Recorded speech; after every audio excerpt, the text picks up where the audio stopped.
మిమ్మల్ని విడుదల చేయించి వైభవంగా తీసుకెళ్లాలని మన వాళ్ళంతా బయట వెయిట్ చేస్తున్నారు. ముందు అమ్మాయిల్ని తీసుకుని నువ్వు ఇంటికి వెళ్ళు. ఈ దండలు వైభవం ఎవరికి చూపించాలో వాళ్ళకి చూపిస్తాను. ప్రజాబంధు గోవర్ధన్ రావు, ప్రజోపకారి గోవర్ధన్ రావు, ప్రజాబంధు గోవర్ధన్ రావు, ప్రజోపకారి గోవర్ధన్ రావు, ప్రజాబంధు గోవర్ధన్ రావు, ప్రజోపకారి గోవర్ధన్ రావు, ప్రజాబంధు గోవర్ధన్ రావు, ప్రజోపకారి గోవర్ధన్ రావు, ప్రజాబంధు గోవర్ధన్ రావు, ప్రజోపకారి గోవర్ధన్ రావు, ప్రజాబంధు గోవర్ధన్ రావు, ప్రజోపకారి గోవర్ధన్ రావు, ప్రజాబంధు గోవర్ధన్ రావు, ప్రజోపకారి గోవర్ధన్ రావు.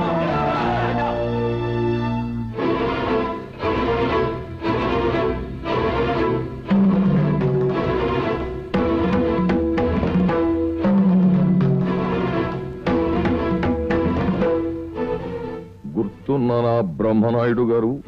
సి క్లాసు ఖైదీల్లో నేను గుర్తుంచుకున్నది నిన్నొక్కనే. ఈ సి క్లాసు ఖైదీని జైలు నుంచి ఎంతమంది ఏ క్లాసు పెద్దవాళ్ళు ఇంటికి ఎంత వైభవంగా తీసుకెళ్తున్నారో చూశారా? కొందరి శవాల్ని ఇంతకంటే వైభవంగా వీధుల్లోంచి ఊరేగిస్తూ తీసుకెళ్తారు. నేను శవాన్ని కాదు, జీవోత్సవాన్ని కాదు. కంటి నిండా కసితో, కడుపు నిండా మంటతో కటకటాల వెనక నుంచి వస్తున్న పగబట్టిన పాముని. పొగరుబోతు పోట్లకెత్తలనే మెడలు విరిచి మూల కూర్చోబెట్టిన నాకు నీలాంటి కోరలు తీసిన పాముక లెక్క కాదు. నేను చిడతలు వాయించి పైకొచ్చిన వాణ్ణి కాదు, చిత్తులు పేర్చి పైకొచ్చిన వాణ్ణి. నన్నంతా తక్కువగా అంచనా వేయకండి ఎస్పీ గారు. ఏ కాకి బట్టల పెత్తనంతో నాకు కఠిన శిక్ష వేయించారో ఆ కాకి బట్టలకు మిమ్మల్ని దూరం చేయిస్తాను. మీ అధికారంలో చిచ్చుపెట్టి మీ కుటుంబంలో కల్లోలాన్ని సృష్టించి నేను జైల్లో వదిలి వచ్చిన సత్తు పళ్లెంలో రాగి సంగటి తినే ఏర్పాటు చేయిస్తాను. నీలాంటి ఊర కుక్కలు ఇంతకు ముందు నన్ను చూసి మురిగి మురిగి అలిసిపోయి ఇప్పుడు తోక తిప్పుకుంటూ నా కాళ్ల చుట్టూ తిరుగుతున్నాయి. Mind it. Okay? Prajabandhu Govardhan రావు, ప్రజోపకారి గోవర్ధన్ రావు. అప్పుడు మారీచుడనే రాక్షసుడు బంగారు జింకలాగా మారి అడవిలో, ఓ తల్లి, ఓ రాక్షసి, కాస్త రాక్షసుడు కదా ఆపుతావా? కొండరా, నువ్వెందుకు ఆపుతావే? అర్ధరాత్రి దాకా వాళ్ళనిద్దరిని చెడగొట్టి వాళ్ళ ఆరోగ్యాలు పాడు చేసి వాళ్ళని చంపడానికి ఏదో చూస్తావు నువ్వు. పిన్ని కాళ్ళు నీ సంగతి నాకు బాగా తెలుసు. ఏమనుకున్నా ఏమిటో, ఎప్పుడైతే నువ్వు ఇంట్లో కాలు పెట్టావు అప్పుడే అనుకున్నానే నా కూతురు బిడ్డను చంపడానికి వచ్చిన మహమ్మారివని. వాళ్ళని మంచి చేసుకుని. అన్నపూర్ణమ్మ గారు, బాబు గీత మీకేమవుతుందని చెప్పాను. కూతురు బాబు. కూతురు కాబట్టి మందరించే హక్కు మీకు ఉందనుకుంటున్నారేమో. ఈ ఇంటిని శాసించే హక్కు గీతకు నేనిచ్చాను, గుర్తుంచుకోండి. గీత, నువ్వు ఇప్పుడు నా భార్య హోదాలో ఉన్నావు. నువ్వు కంట తడపెడితే నేను అసమర్థుని అనుకోవాల్సి వస్తుంది. లేదండి, మీరు నా జీవితానికి వెలుగు చూపించిన మహానుభావులు. నేను ఇంటికి వస్తూ వెలుగు తేలేకపోగా ఈ ఇంట్లో ఉన్న వెలుగుని చీకటితో నింపుతున్నానేమో అని బాధపడుతున్నానండి. చీకటి వెలుగులు తోబుట్టువులు గీత. నా జీవితంలో తొలిసారిగా అడుగుపెట్టిన రాధిక వెలుగును నింపి చివరికి చీకటి మిగిల్చి వెళ్ళిపోయింది. చీకటితో ప్రారంభించిన నువ్వు తప్పకుండా వెలుగును తీసుకొస్తావనే నమ్మకం నాకుంది. కానీ ఈలోపు నా మూలంగా మీ కుటుంబంలో కలతలు.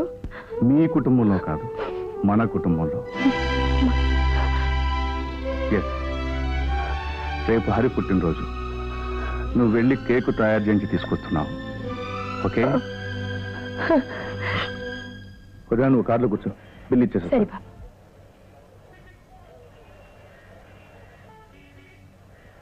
ఏం గీత, బాగున్నావా? ఏంటి అలా చూస్తున్నావు? 2 ఏళ్ళు ఒకే జైల్లో ఉన్నావు, అప్పుడే మర్చిపోయావా? ఏమిటో మాట్లాడేది?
మళ్ళీ ఏ స్త్రీ జోలికి వెళ్లకుండా నీ చెయ్యి విరిచేస్తాను.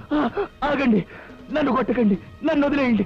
నిజం చెప్తున్నాను, ఆవిడ నాతో జైల్లో ఉంది. దేవుడి మీద ఒట్టు. అమ్మ రాధ, ఇలా రమ్మ.